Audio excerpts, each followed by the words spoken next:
Hello and welcome to another episode of MacStories Unwind. I'm John Voorhees, and with me is Federico Vitici. Hey, Federico. Hello, we're back. We're Here. back in action, and we have been doing some media stuff. I think you and I have been watching some television, but before we get to that, Yes.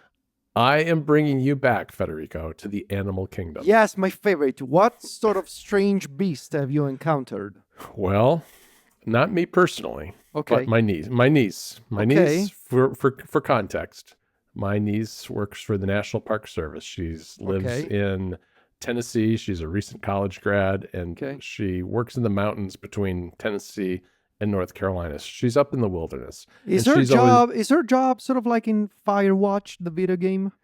maybe a little bit. Okay. She's actually mapping the mountains. She Oh, okay. goes out into the mountains with a laptop and does. She's a cartographer. She is. She actually recently asked me for a code snippets app recommendation, knowing all about MacStories, because she does a lot of Python scripts, but okay.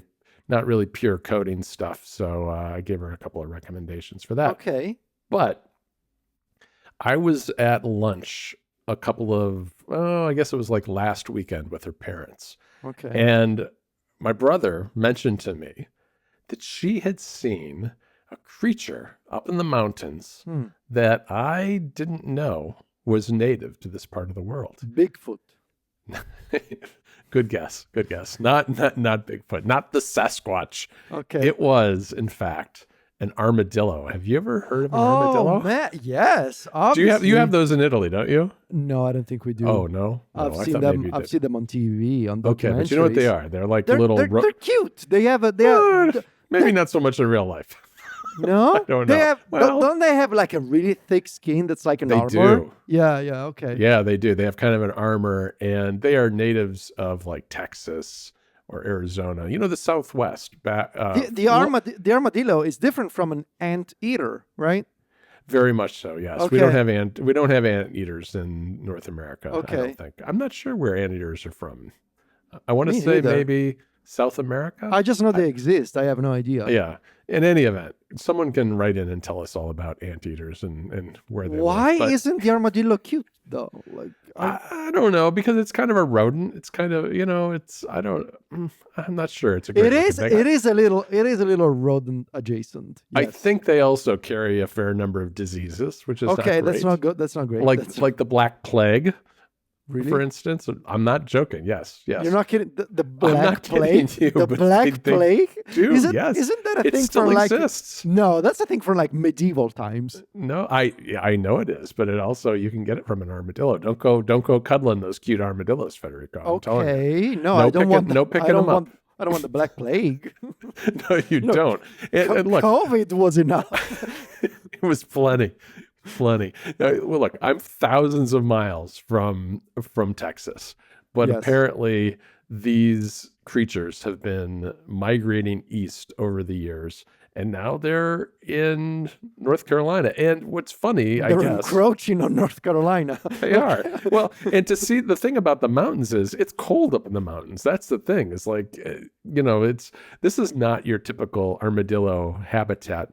Right. It's very warm where I am in the summertime. right. But up in the mountains, they get real winter up there with lots of snow, and they have ski resorts. Okay. It's real winter. But this was just recently that she saw an armadillo walking down the road. Let's backtrack. So your niece saw an armadillo Yes, while she was mapping the mountains. I don't know. I think she was driving. She was driving. She saw an armadillo. Is there a next moment? No, there's no okay. punchline to this story. Okay.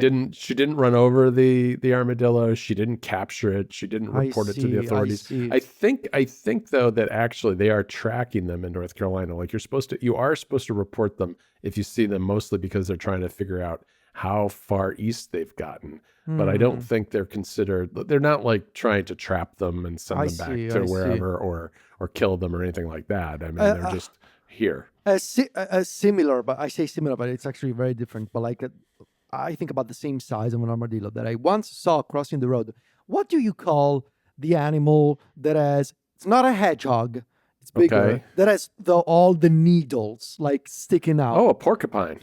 A porcupine? Is that what you call it? Porcupine. Porcupine. Yeah. Okay. Porcupine. Yeah. Yeah, I think we probably have mentioned this on the show before. You know that some people, obviously not me, because I don't eat meat and I never, even before, never, but some people eat porcupines.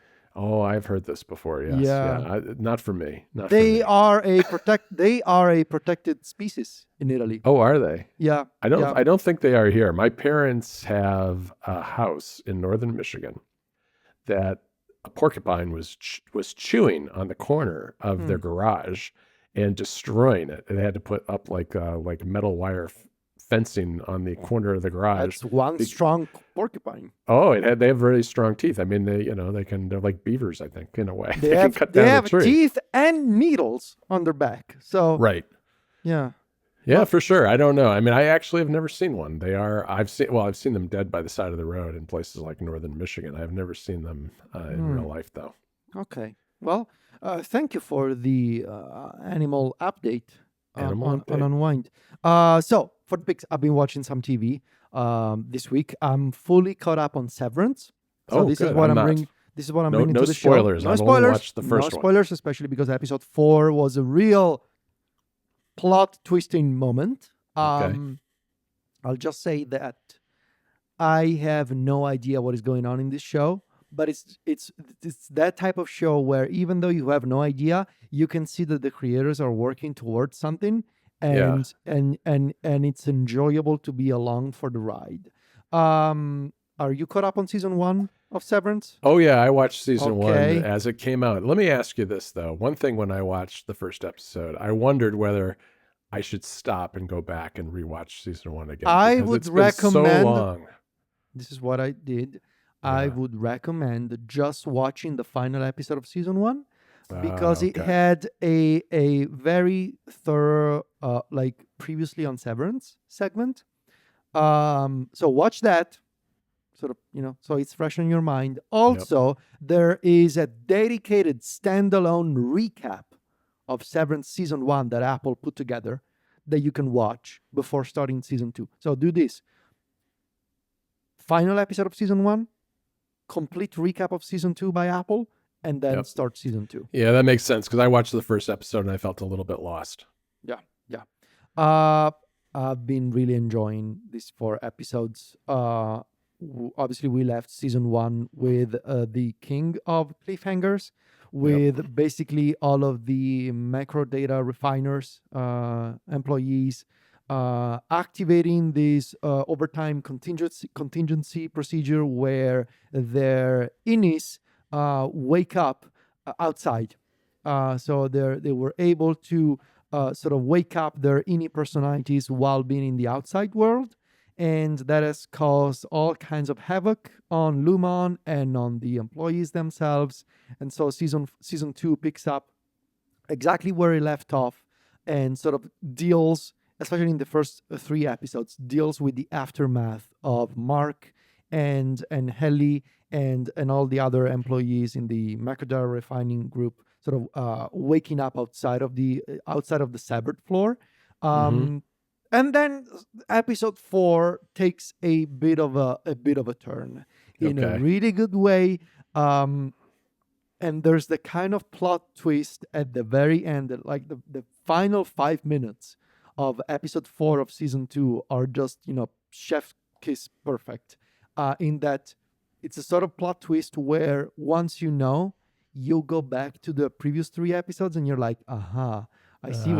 I see what, like it was right under our nose the entire time. So I cannot say anything more. I'm sure we'll talk about Severance more when the season 2 wraps. I'm sure Sigmund and Devon will talk about Severance season 2, plenty of magic rays of light. So stay tuned for that. But this is my pick for this week. Just make sure to be caught up on season 1. Watch the recap if you haven't, and then just watch season 2 because I would say it's even better than season 1 because it's the story is getting more complex and more political, and I think that a lot of the shows like this do better with a second season because part of the thing about a first season is you have a lot of setup, so you just have to set up the characters and everything, and at least now that's all established with season 1. My pick this week is season 4 of Mythic Quest. Nice. And Mythic Quest is a fantastic comedy.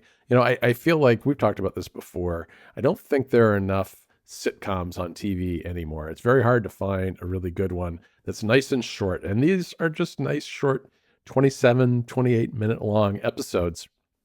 And if I've recommended past seasons before, and right now Mythic Quest is about halfway through season 4, and it really does a nice job of picking up where it left off. The two main characters, Poppy and Ian, have returned to Mythic Quest to work on an expansion of the game, which is kind of their epic sort of medieval battle game that has an online component. But at the same time, there's this new game called Playpen that Dana, one of the former testers, had developed. And that's become all the rage because it's full of content that the players are creating and games that the players are creating within this environment. And so it has a lot of really interesting themes from both. I mean, what I like about this is there's a lot of funny stuff in here that if you understand the video game industry, there's a lot of funny jokes and takeoffs on issues there, some of which are serious. I mean, there's even in these first 4 episodes, there are issues addressed like content moderation, using AI to do content moderation instead of humans. And then there's this whole tension between Ian and Poppy that's about their creative collaboration and how they keep that spark alive. And there's sort of a quasi tension love interest going there. Poppy has a new boyfriend in this season, so that creates a kind of a love triangle sort of dynamic, which is interesting. And they've got this new game that they're working on. And so what it does is it really nicely combines, I think, both an office-based sitcom, very much in the style of The Office from years ago, as well as something that's very modern in the sense that it's following along the game industry and merges those two things really well with a good set of characters that I think have been well developed. Plus, they're going to be doing a limited spin-off series that's coming called Side Quest, which should be a lot of fun. I'm looking forward to that one. It looks like it has one of the new testers in it, as well as some of the other characters from the main show. So that'll be a lot of fun. Nice. Federico, I do have a little surprise that I want to share too with viewers. I'm going to holding up a transparent Sony PSP. Okay. Got a UMD right in there in the back. This is your first ever PSP. This is my first PSP. 20 years after it came out. 20 years after it came out. I found it on Etsy. Got it here really quickly. Bought 5 games for it that I got on Lukey Games.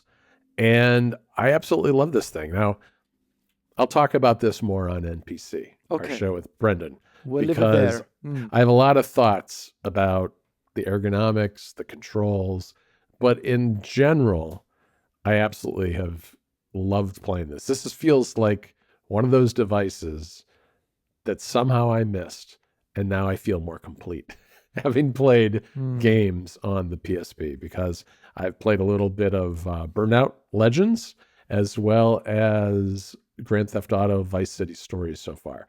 And I've got 3 more to go, 3 more games to dig into. So I'll have more to say on NPC soon, but that is part of what I'll be spending my time on, is older video games from 20 years ago. All right. All right, Federico, that's it for another episode of MacStories Unwind. Be sure to check out what we're writing over at MacStories.net. You can find the two of us on social media too, where Federico is at Viticci. That's VITICCI. And I'm at John Voorhees.